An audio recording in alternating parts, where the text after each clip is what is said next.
اعوذ باللہ من الشیطان اللعین الرجیم بسم اللہ الرحمن الرحیم الحمدللہ رب العالمین الصلاۃ والسلام علی خیر المبشرین آمین یا رب العالمین۔ بسم اللہ الرحمن الرحیم انما یرید اللہ لیذھب عنکم الرجس اہل البیت ویطہرکم تطہیرا اللہم صل علی محمد وآل محمد عجل فرجہم اجمعین۔ منتظر چینل کو دیکھنے والے تمام ناظرین کو میں ذاکرہ سائرہ فاطمہ عابدی میری جانب سے سلام ہے، اور جیسے کہ تمام ناظرین دیکھ رہے ہیں کہ یہ وہ ایام جہاں ہم دیکھتے ہیں جس میں کہ تمام جہان میں چراغا چل رہا ہے، روشنی ہوئی ہے، اور یہ روشنی اس نور کی یاد دلاتی ہے، وہ نور جو 17 ربیع الاول کو اس کائنات فانی میں ظہور کرتا ہے۔ یہ وہ ایام ہے جسے ایام صدیقہ بھی کہہ سکتے ہیں، ایام مصطفی بھی کہہ سکتے ہیں، ایام رسول بھی کہہ سکتے ہیں، یعنی کہ محمد عربی کی ولادت کائنات کو ان کے نور سے، ان کے ظہور سے منور کر رہی ہے۔ یہ وہ کائنات میں رسول ہے، سید الانبیاء، صادق اور امین نبی، کہ جب اس کی ولادت یعنی ان کی ولادت کو ہم دیکھتے ہیں تو ہم دیکھتے ہیں کہ جب کائنات کا رسول محمد عربی محمد مصطفیٰ صلی اللہ علیہ وسلم اللہم صلی علی محمد وآل محمد دنیا میں ظہور کر رہے ہیں، تو ان کے ظہور کی تاریخ بھی امام جعفر صادق کے ساتھ ہے، اور جب اس دنیا سے جا رہے ہیں یعنی مکتب تشیع میں 27 اور 28 تاریخ کو جب ہم رسول اللہ صلی اللہ علیہ وسلم کی شہادت اور امام حسن کی شہادت مناتے ہیں، تو ہم دیکھتے ہیں کہ شہادت امام حسن کے ساتھ جو جگر پارے جناب فاطمہ ہیں، اور ولادت جو ہے امام جعفر صادق کے ساتھ۔ اگر ہم دیکھتے ہیں رسول اللہ صلی اللہ علیہ وسلم اور امام جعفر صادق میں کیا یکسانیت ہے، تو میں یہ کہوں گی مماثلیت ہے، تو میں یہ کہوں گی کہ وہ امام جعفر صادق تھے، اور یہ رسول اللہ صلی اللہ علیہ وسلم یہ رسول تھے جنہیں کافر بھی صدیق کہتے تھے، صادق کہتے تھے، امین کہتے تھے، اور وہ امام جعفر صادق تھے کہ جب ان کی بزم میں کوئی بھی بیٹھے، چاہے وہ یہودی ہو، نصارہ ہو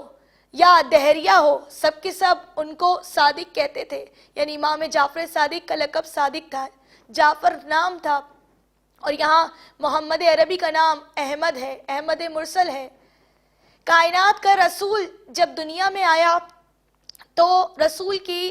آنے سے پہلے جناب عیسیٰ جو کہ اولی الامر نبی ہیں،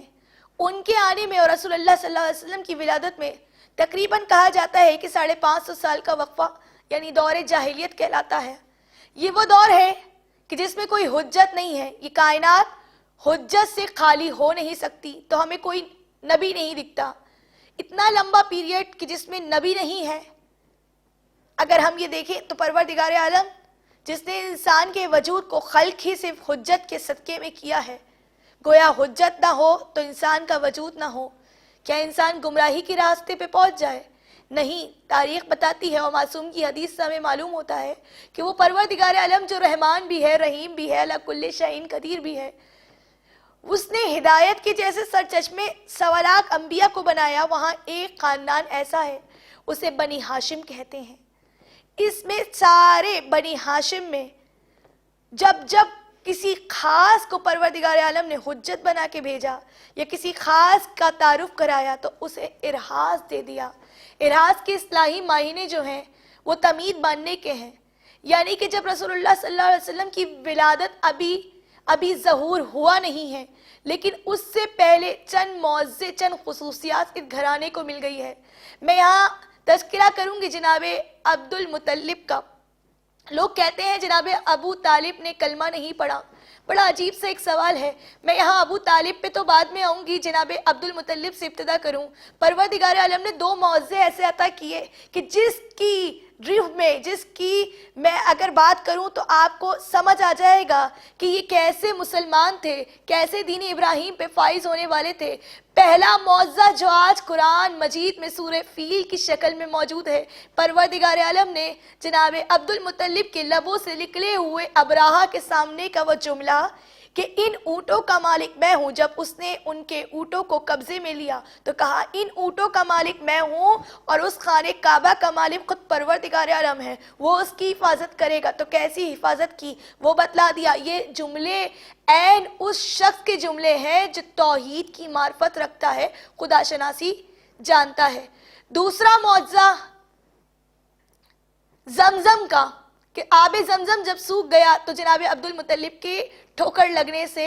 دوبارہ سرسب و شاداب یعنی روانی آ گئی۔ تو ابو طالب تھے، آنے سے پہلے جناب عبد المطلب کو پروردگار عالم نے ارحاز دیا۔ پھر جناب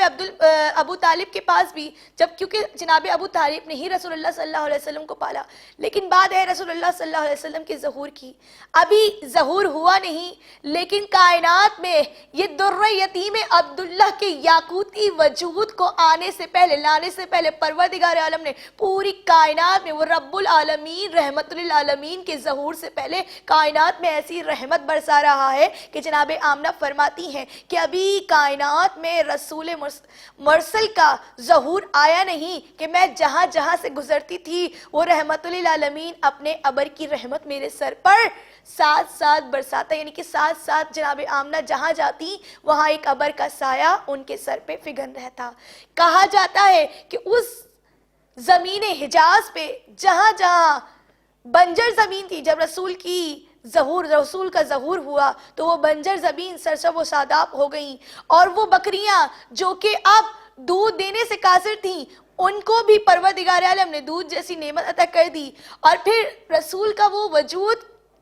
جس میں اتنے معجزے جہاں انہوں نے دکھائے، شق القمر کا معجزہ، اور ہاتھ اٹھائے تو سنگریزے کلمہ پڑھتے نظر آئے، اور اتنے معجزے دکھائے کہ خود لوگ ان کی صداقت پر یقین کرنے لگے۔ وہاں رسول کے وجود میں بھی چند معجزے ہیں، 24 معجزات ملتے ہیں رسول کے وجود میں، یعنی رسول کے جسم اطہار میں، لیکن میں چند کا تذکرہ کروں گی۔ رسول صلی اللہ علیہ وسلم پروردگار عالم کے وہ نبی ہے کہ جہاں سے گزرتے چاہے ان سے قد کا لمبا کتنا بڑا شخص ہو، لیکن رسول کے سامنے آ کر اس کا قد و قامت بلند نہیں لگتا، بلکہ پروردگار عالم کی نبوت کا مالک رحمت للعالمین جو ہے سب سے بلند و بالا لگتا۔ دوسرا معجزہ، جہاں سے رسول چلتے ان کا سایہ زمین پہ نہیں پڑتا۔ معلوم ہوا پروردگار عالم رسول کے سائے کی بھی بے حرمتی نہیں کر سکتا۔ تیسرا معجزہ، کہا جاتا ہے کہ رسول جہاں سے گزرتے وہاں سے شجر قمر، شجر بھی حجر بھی ہر کوئی جھک کر سلام کرتا، السلام علیکہ یا رسول اللہ۔ چوتھا معجزہ، میرے رسول کے جسم سے جب کوئی پانی کا گزر ہوتا تو وہ اتنا شفا یاب ہو جاتا، کہا جاتا ہے صحابہ جب رسول وضو کرتے تو پانی کو جمع کرتے اور اس پانی سے لوگوں کا علاج کرتے، یعنی لوگوں کو تحائف میں دیتے، وہ پانی بھی لوگوں کو شفا یاب کرنے کے کام آتا۔ تو یہ رسم تبرک جو ہے صحابہ کی بزم سے ہی ابتدا کر جاتی ہے۔ چوتھا معجزہ کہ رسول صلی اللہ علیہ وسلم اگر اپنا لعاب دہن کسی سوکھے کنویں میں ڈالے تو پانی کنویں کے اوپر آ جائے، اور کہا جاتا ہے یہ لعاب دہن اگر زمین پہ پڑے اور مکھی جیسی چیز، نمل جیسی چیز اس کو کسب کر لے تو شہد بن جائے، اگر پھول اسے کسب کرے تو گلاب جیسا پھول نظر آئے۔ کہا جاتا ہے کہ یہ لعاب دہن اگر کسی موذی مرض پہ لگ جائے تو وہ بھی شفا یاب ہو جائے۔ یہ وہ نبی کہ جب انگلیوں کو بلند کرے تو شق القمر جیسا معجزہ کائنات کو دکھائے، اور یہ شق القمر جیسا معجزہ رہتی دنیا تک جو ہے نبی کی رسالت کا، نبی کی نبوت کا، نبی کے صادق ہونے کا جو ہے ثبوت دے رہا ہے۔ سائنٹسٹ جا کے اس کو پروف کرتے ہیں، اور یہ وہ معجزہ جس سے حجاز کی زمین کے لوگ مسلمان نہیں بلکہ ہندوستان میں ایک بڑی آبادی مسلمان ہو گئی۔ وقت بہت کم ہے، لہٰذا آج کے دن ہم جو ہیں رسول کا ایک اور معجزہ جو 1400 صدیوں سے قائم ہے، ایک کتاب کی شکل میں صامت قرآن ہے، دوسرا وہ جو منتظر آل محمد یعنی قائم آل محمد پردہ غیبت میں ہے، ہم ان کو تہنیت پیش کرتے ہیں رسول صلی اللہ علیہ وسلم کی ولادت پہ اور امام جعفر صادق علیہ السلام کی ولادت پہ. ہمارا لاکھوں درود و سلام ان ہستیوں پہ جو وجہ تخلیق کائنات ہیں. والسلام.